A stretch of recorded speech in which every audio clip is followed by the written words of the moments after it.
जैसे जैसे हिंदुस्तान की एवरेज एज बढ़ती जा रही है, वैसे वैसे कैंसर धीरे धीरे करके और बढ़ता जा रहा है। ऑरिफिस से, मुंह से, लेट्रिन के रास्ते कहीं से भी खून आ रहा है तो डॉक्टर को दिखाएं। लोगों के मन में ये एक भावना रहती है कि यदि कैंसर हो गया तो ये लाइलाज है और इसका क्योर नहीं हो पाएगा। कोई भी कैंसर छुआछूत की बीमारी नहीं। कैंसर से जुड़ी भ्रांतियाँ दूर करें, एक हेल्दी लाइफस्टाइल, एक पॉजिटिव लाइफस्टाइल के साथ जिएं। नमस्कार, स्वागत है आपका। विस्तार न्यूज देख रहे हैं आप और आपके साथ मैं हूं रितु सिंह और हमारे साथ आज इस खास पेशकश में मौजूद हैं चिरायू हॉस्पिटल के ओनर डॉक्टर अजय गोयनका के बेटे डॉक्टर अनिकेत गोयनका। सर, बहुत स्वागत है आपका विस्तार न्यूज पर। और सबसे पहले सर जानना चाहेंगे आपके बारे में कि आपके करियर की कैसे शुरुआत हुई, कैसे आपने हॉस्पिटल में अपना योगदान दे रहे हैं। मैं डॉक्टर अनिकेत गोयनका हूँ।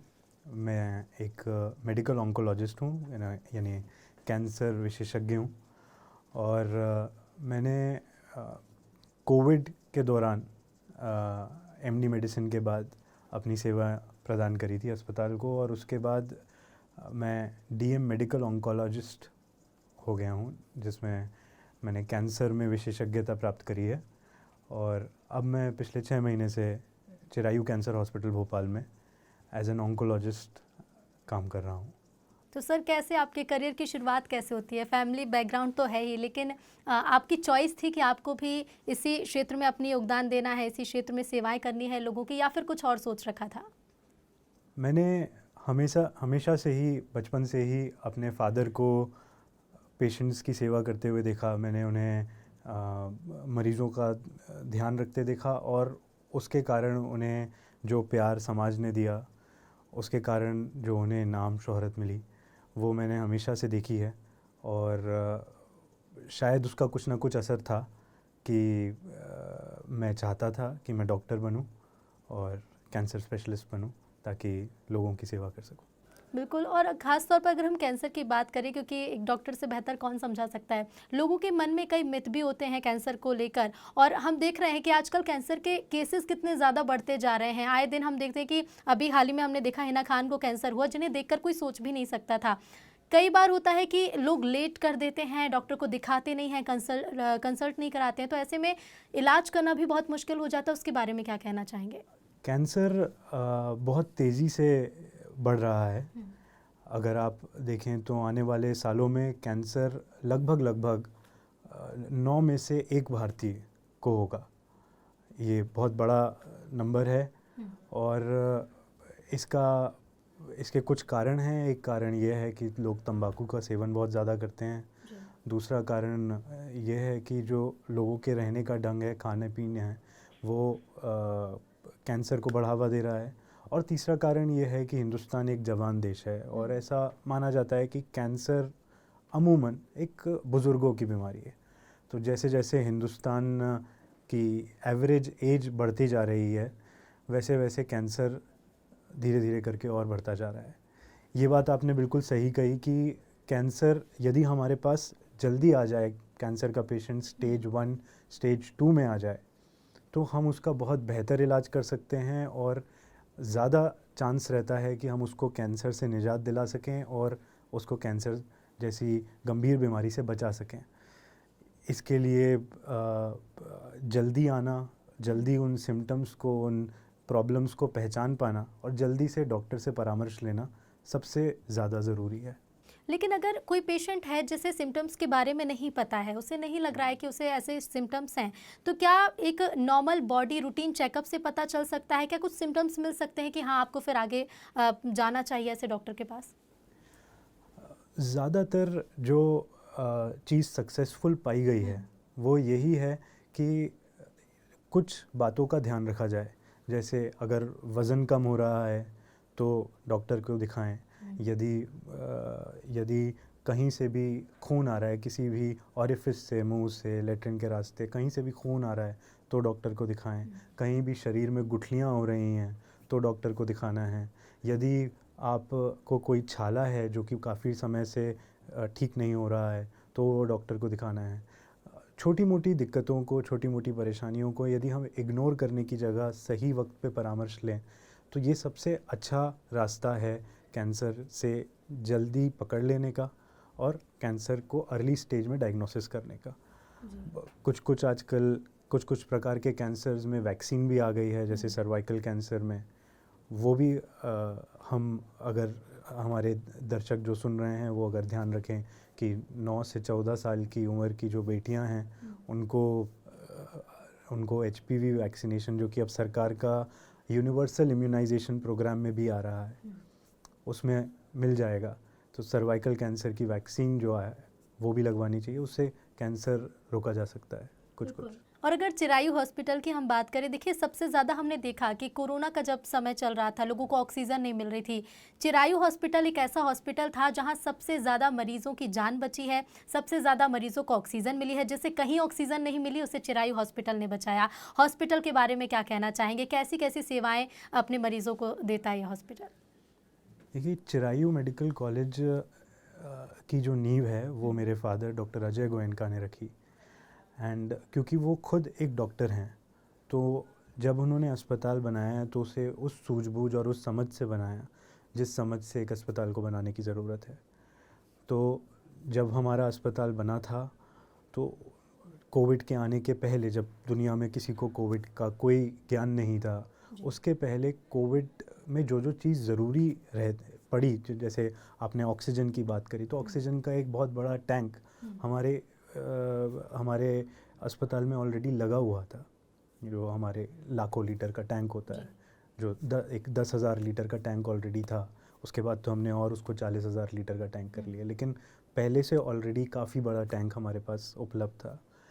वेंटिलेटर, भोपाल में चिरायू कैंसर अस्पताल, चिरायू मेडिकल कॉलेज के पास उस वक्त कोविड से पहले ही बहुत सारे वेंटिलेटर थे, तो हमारा हॉस्पिटल वेल इक्विप्ड था, जिसके कारण हम वो सेवा प्रदान कर पाएँ। दूसरी बात, हमारा अस्पताल जो, because my father is a doctor, and तो उन्होंने पहले इस बात को देख लिया कि बड़ी गंभीर समस्या आने वाली है, और इसलिए चिरायू अस्पताल को एक पूर्णतः कोविड सेंटर डिक्लेयर किया गया।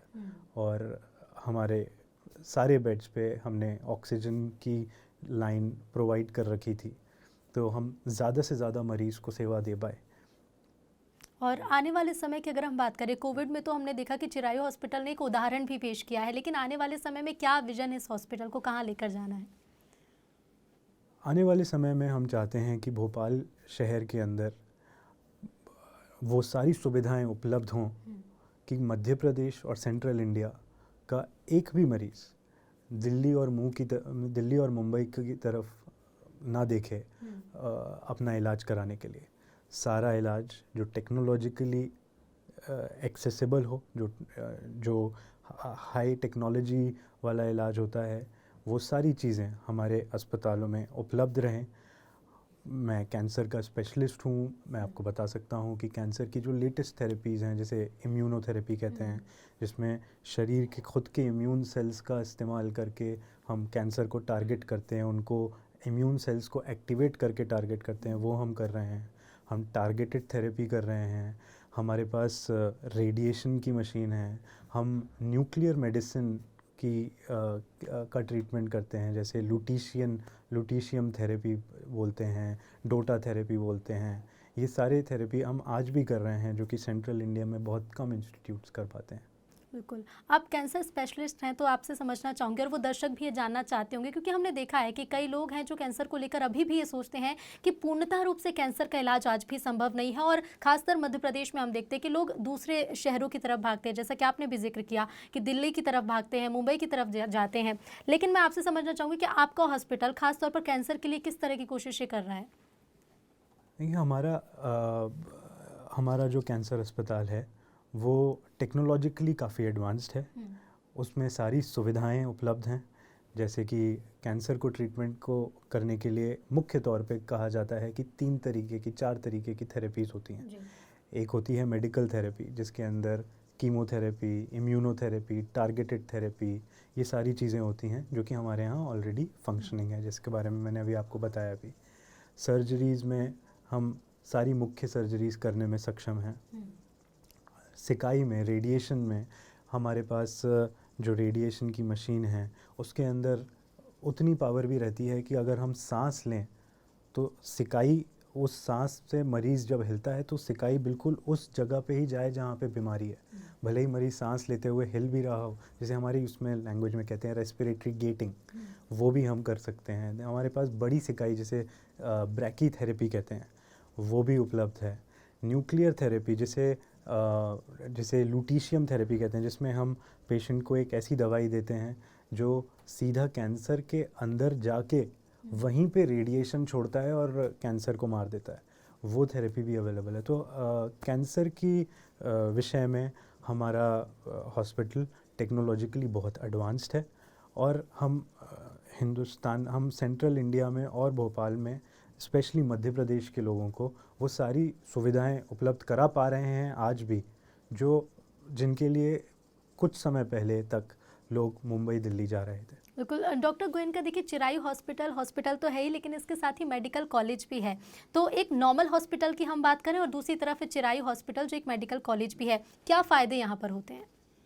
एक मेडिकल कॉलेज का जो सोचने का तरीका होता है, एक जो ओरिएंटेशन होता है, वो एकेडमिक होता है। माने एक गाइडलाइन संगत साइंटिफिक अप्रोच और टीचिंग बेस्ड अप्रोच रहती है। कहने का मतलब ये है कि यदि हमारे सेंटर में कोई पेशेंट आता है तो हमारे पास हम उसका ट्रीटमेंट तो कर ही रहे हैं, लेकिन हम कुछ बच्चों को सिखा भी रहे हैं कि ट्रीटमेंट कैसे करना है। तो गाइडलाइन सारी फॉलो होती हैं। एक ओरिएंटेशन जो रहता है वो पेशेंट की तरफ रहता है, थोड़ा सा कम कमर्शियल रहता है, ज़्यादा पेशेंट केयर और एकेडमिक अप्रोच रहती है। मतलब क्योंकि अगर हमारे पास वहाँ पे स्टूडेंट्स भी हैं तो हमको उन्हें सारी चीज़ गाइडलाइन संगत रहनी चाहिए, साइंटिफिक रहनी चाहिए और जस्टिफाइबल रहनी चाहिए। मतलब अगर हमारे पास कोई स्टूडेंट्स हैं तो वो पढ़ भी रहे हैं, तो हम जो कर रहे हैं हमें वो अपने स्टूडेंट्स को एक्सप्लेन भी करना है और उन्हें पढ़ाना भी है। बिल्कुल डॉक्टर गोयनका कहते हैं कि एक पेशेंट के लिए, उसके परिजनों के लिए डॉक्टर धरती का भगवान होता है, पूरा विश्वास होता है। खासतौर पर कैंसर जैसी बीमारियों में हम कहते हैं कि आपका आत्मविश्वास है, आपका विश्वास है जो आपको इस बीमारी से अलग कर सकता है, बचा सकता है। ऐसे में जब आपके पास भी पेशेंट पहुँचते होंगे अपनी बीमारियों को लेकर, उनके परिजन पहुँचते होंगे, तो उन्हें किस तरह से समझाते हैं, कैसे डील करते हैं? नहीं, कैंसर, मुख्य तौर पे मैं कैंसर के बारे में बताऊं, सारी बीमारियां ही गंभीर होती हैं, पर कैंसर के नाम से एक डर भी बहुत है लोगों को। उस बीमारी का असर तो जितना है, उस बीमारी के नाम का भी एक बहुत गहरा असर पड़ता है और लोगों के मन में ये एक भावना रहती है कि यदि कैंसर हो गया तो ये लाइलाज है और इसका क्योर नहीं हो पाएगा और हम उसको जितनी भी कोशिश करेंगे हम उसको ठीक नहीं कर पाएंगे। पर ये एक भ्रांति है, ये ऐसा नहीं है।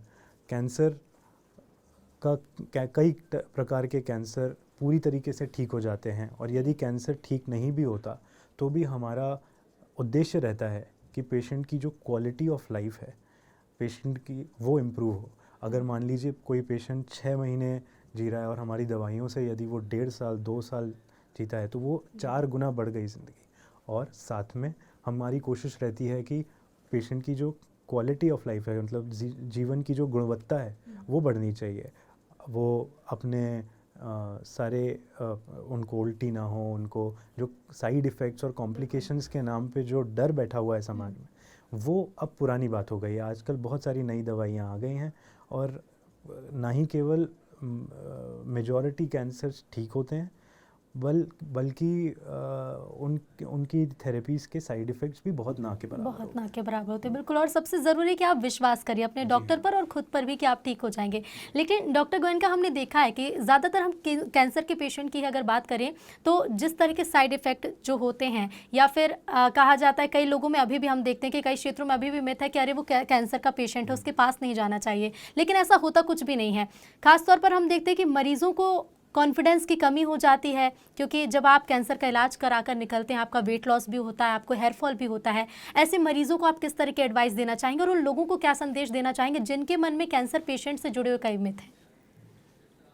मैं अपने मरीज़ों से भी यही कहता हूँ और आपके दर्शकों को भी यही बताना चाहूँगा कि हिम्मत रखना बहुत ज़रूरी है। और यदि हमारे मरीज़ हिम्मत रखते हैं, इलाज पूरा कराते हैं, तो उसका रिज़ल्ट देखने को मिलता है। ऐसे मरीज़ जो हिम्मत रख के पूरा इलाज कराते हैं उनको बहुत ज़्यादा फ़ायदा होता है और साइड इफ़ेक्ट कम रहते हैं।